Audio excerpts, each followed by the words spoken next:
Abani agolo pandawo kok sanani thange Union Home Minister Amit Shah Shaka Northeast ni economic progress angya hinke Bharat ha kotorbo progress bo ongoi mangala khane Shaka India no shukangai telangna ni bagai Northeast gateway angna ni thangai tongo hane abani bagai economic development e infrastructure development khlaina ni bagai bankar stroke ni subaso nang hane Shaka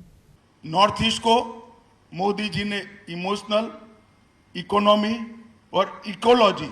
ये तीनों दृष्टि से सक्षम बनाने का काम नरेंद्र मोदी जी ने किया है और पिछले 10 साल अकेले नरेंद्र मोदी जी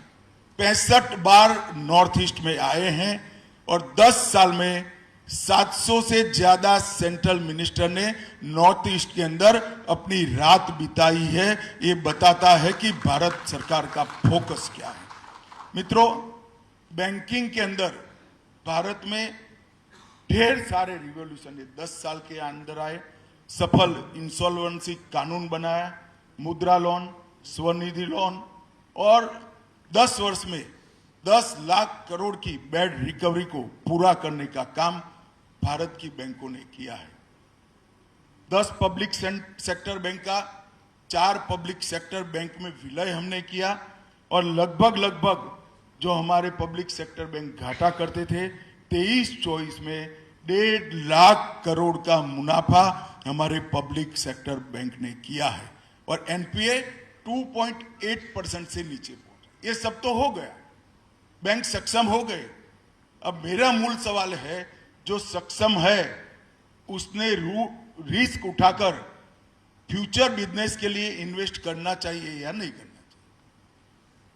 फ्यूचर बिजनेस के लिए इन्वेस्ट करना है तो आपके पास नॉर्थ ईस्ट के अलावे कोई डेस्टिनेशन नहीं है, क्योंकि सिंधिया जी कह रहे हैं कि 10% 12% ग्रोथ है।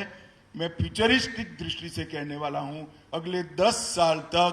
एवरेज 20% ग्रोथ से नॉर्थ ईस्ट का विकास होने वाला है। मेरी बात आप मान, ये फ्यूचर बिजनेस को ध्यान में रखकर थोड़ा रिस्क आपको उठाना चाहिए। इसका मतलब है आपकी फाइनेंस करने की सारी पॉलिसी को थोड़ी लचीली बनाकर यहाँ के क्षेत्र, व्यक्ति और उद्योजक को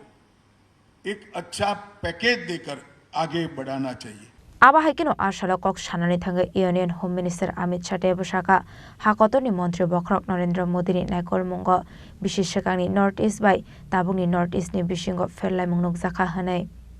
Raja Khoragolini simi pranamni kokthum sinik khorang